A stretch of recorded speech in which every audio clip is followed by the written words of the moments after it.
In the late 1800s, European powers were scrambling to colonize Africa, and Italy was eager to build an empire of its own. Italy had already established a coastal colony called Eritrea, bordering the Ethiopian Empire. Meanwhile, Ethiopia was a proud, independent kingdom under Emperor Menelik II. Menelik II, born Salimeriam, became emperor in 1889 and set out to modernize his military and unite the country. Italy and Ethiopia initially signed the Treaty of Wuchau in 1889, which was supposed to be a friendship pact. The treaty acknowledged Italy's control of Eritrea and promised Ethiopia financial and military aid. However, the Italian version of one articles implied that Ethiopia had become an Italian protectorate, meaning Italy would handle all foreign affairs for Ethiopia. Menelik II's Amharic version did not say that.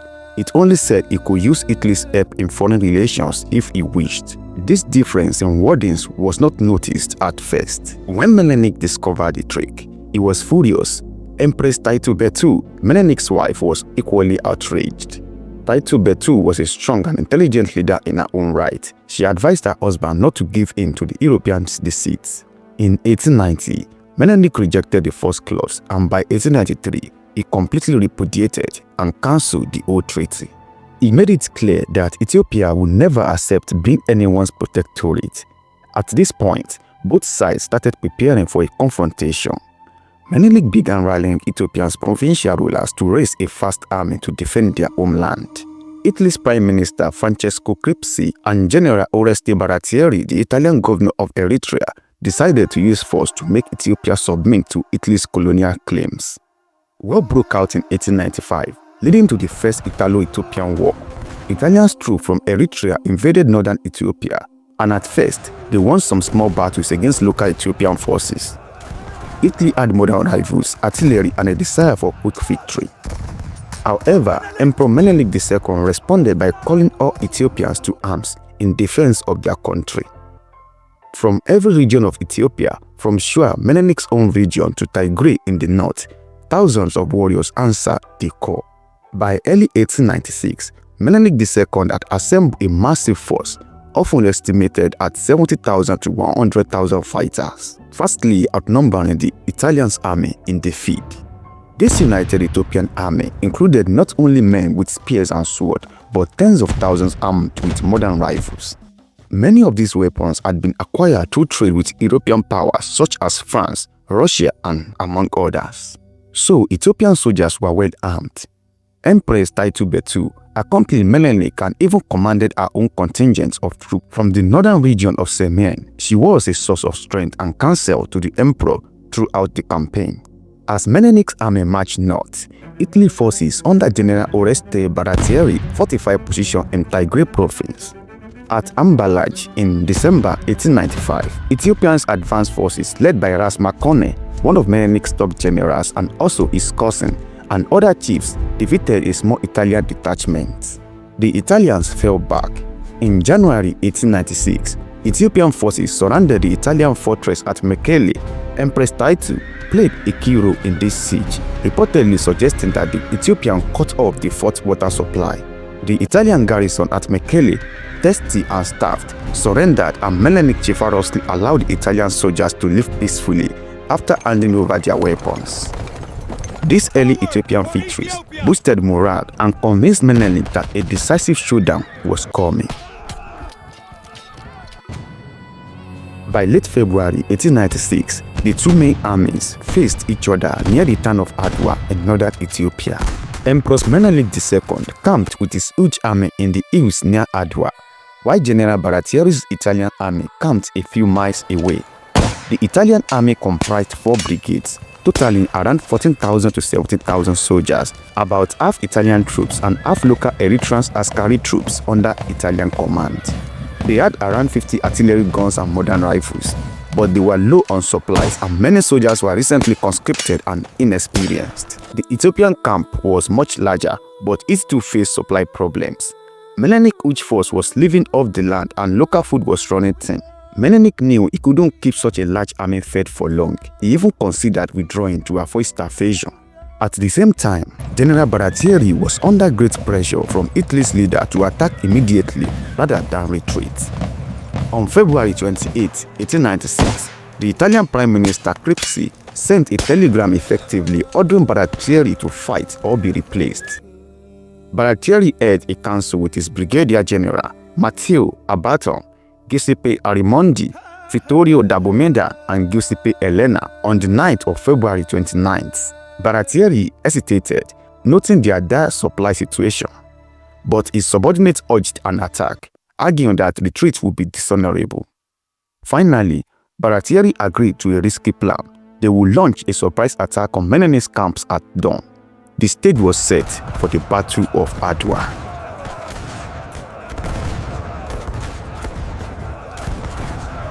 At dawn on March 1st, 1896, two armies clashed in the rugged mountains near the town of Adwa. General Baratieri's plan was to send three separate columns of Italian troops marching at night along different narrow mountain paths to converge near Adwa.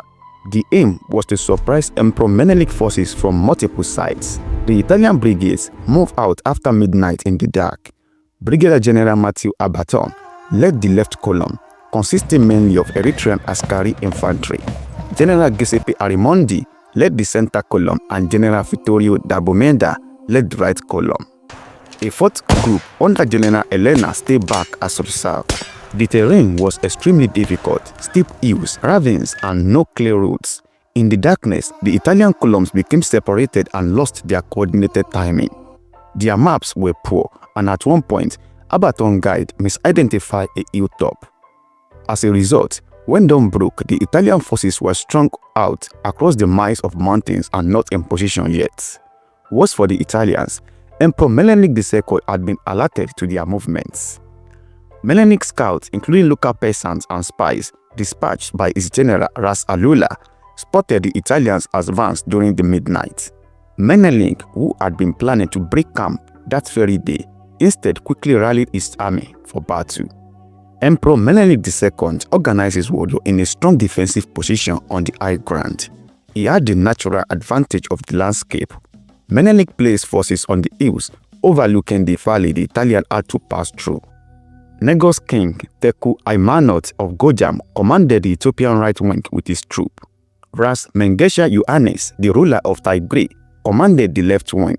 Ras Makone led the center, and Ras Mekae of Wollo led the cavalry force on another flank. Menelik and Empress Taytu Betul stayed with the reserve guards of about 25,000 men from Shua, positioned on a hill behind the front line. Empress Taytu had oversight of some artillery as well, ready to support the troop. The Ethiopians were prepared to meet the Italian attack head-on. The battle opened at first light when General Abaton's left-hand Italian column stumbled directly into Ethiopian position near a hill called Kidameret. Around 6 a.m., Abaton's brigade of Askari troops found itself confronted by a flood of Ethiopian warriors charging down the slopes. The Ethiopian left wing, led by Ras Mengesha and the veteran Ras Alula, struck first, soon joined by Taytu Gojam's fighter and Ras Makone and Ras Mekae's men. In effect, the huge portion of the Ethiopian army, tens of thousands, rapidly concentrated against Abaton's isolated brigades. The Italians had some advantages. They were armed with breech-loading rifles and several mountain artillery batteries. As Ethiopian fighters swam forward, the Italian artillery opened fire, inflicting heavy casualties. For a couple of hours, Abaton's men held their ground by pouring rifle and cannon fire into the waves of Ethiopian attackers. However, the Ethiopians did not relent. They brought up their own artillery as well. Ethiopian gunners under a commander named Bakasafo hurled quick-firing hot-kills cannons onto a hillside and began hitting the Italian position from the flank. This silenced some of the Italian guns and even the odds. By about 8 a.m., Abaton's brigade was taking fire from all sides and starting to collapse under sheer weights of numbers.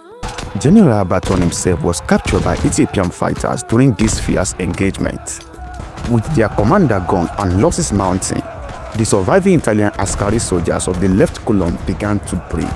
Many tried to fall back towards the center column under General Arimondi. By around 9 a.m., Abaton's brigade had been effectively destroyed after a valiant stance of about 2 hours.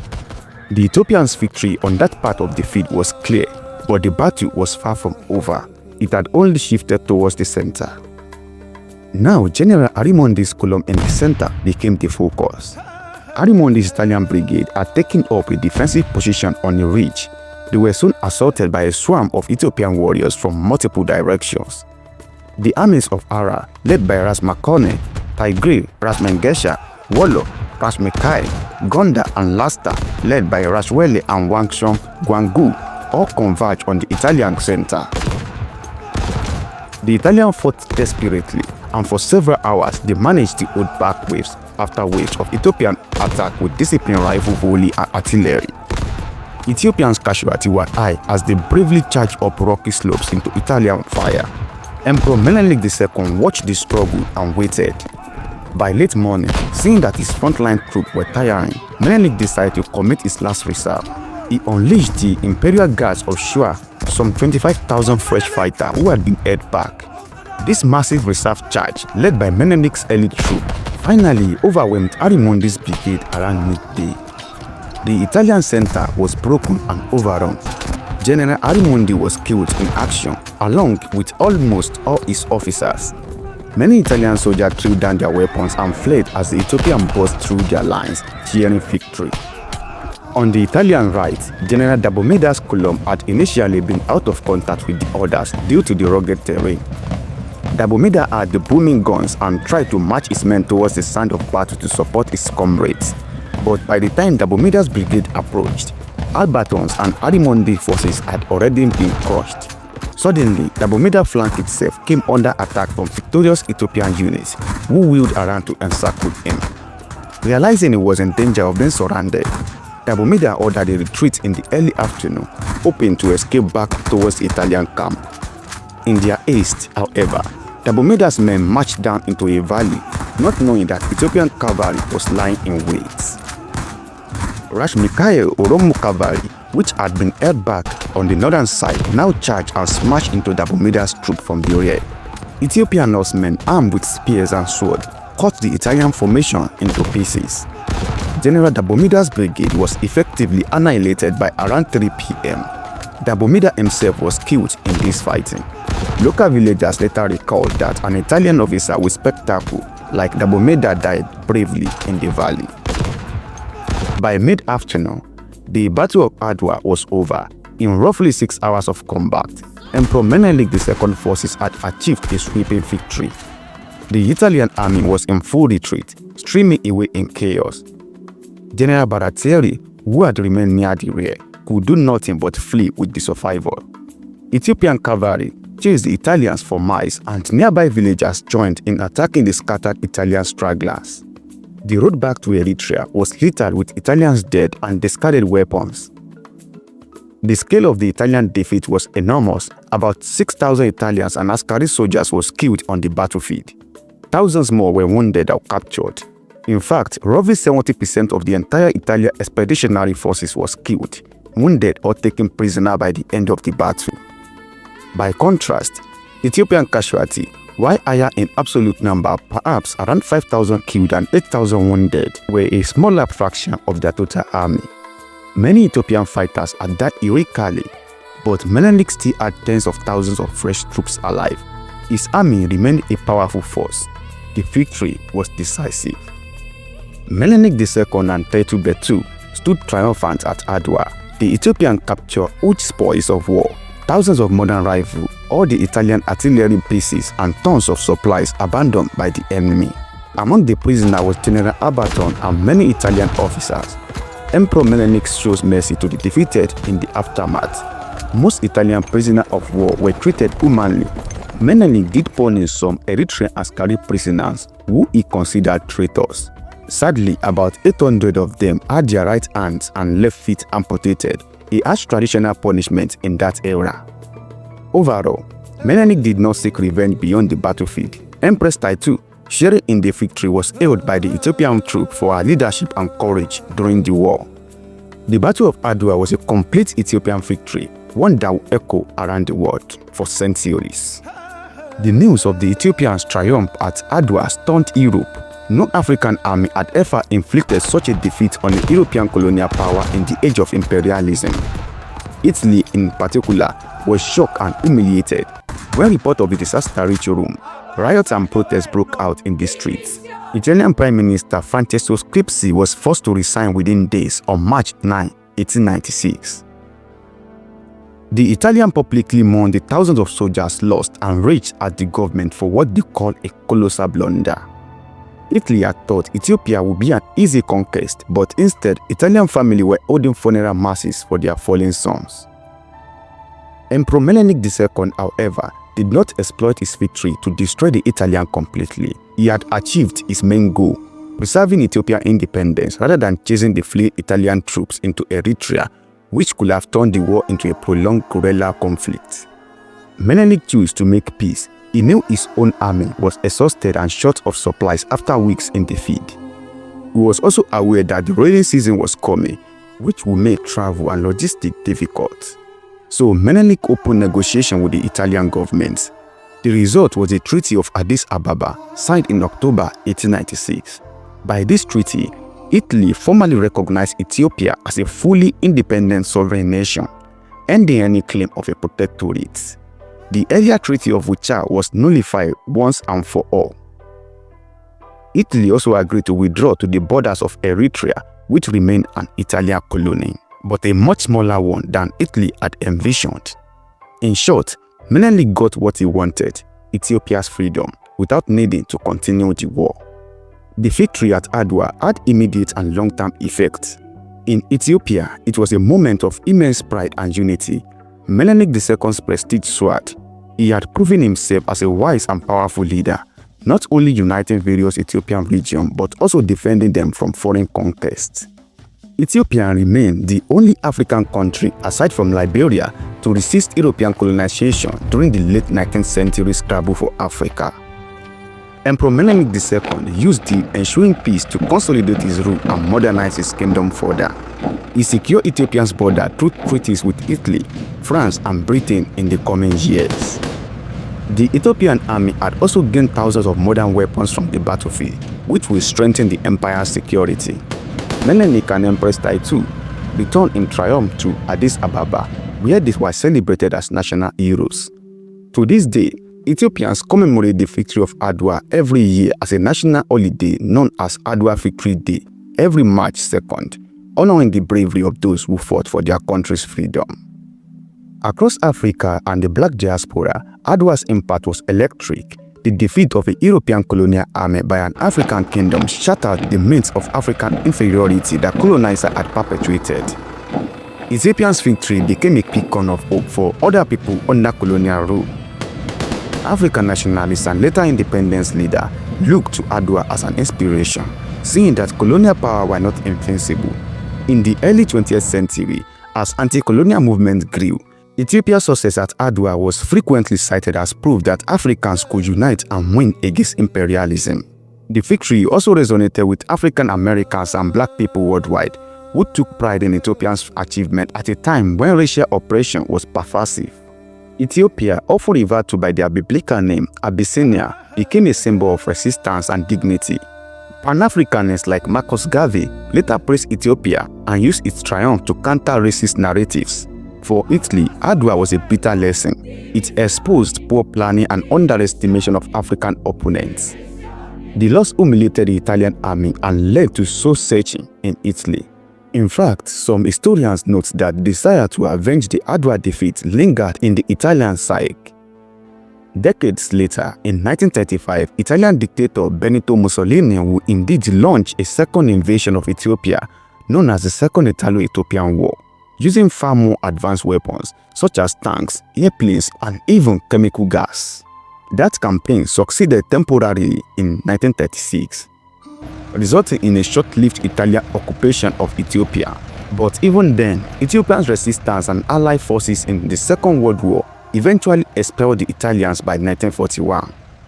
Mussolini famously declared Adwa e vendicata, which translates to Adwa had been avenged, when his troops entered Addis Ababa in 1936, showing how strong the memory of Adwa was in Italy.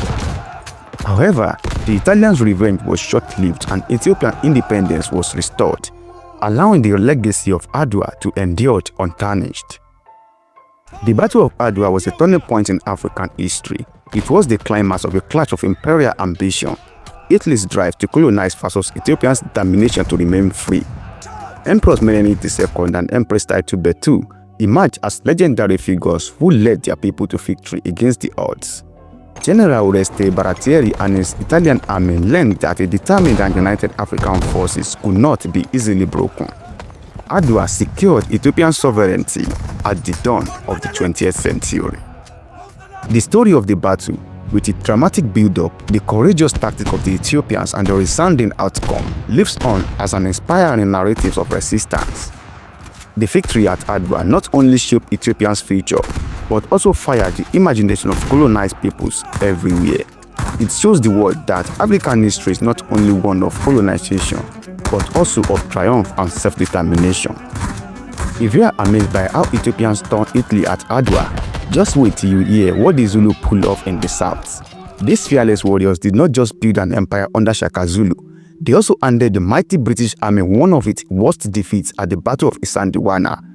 From Shaka's ruthless rise, through betrayal and royal bloodshed, to the final collapse of this proud kingdom, this story is fierce, dramatic and unmissable. Click the link here and let's travel together through the rise, glory and fall of the legendary Zulu Empire together. See you there.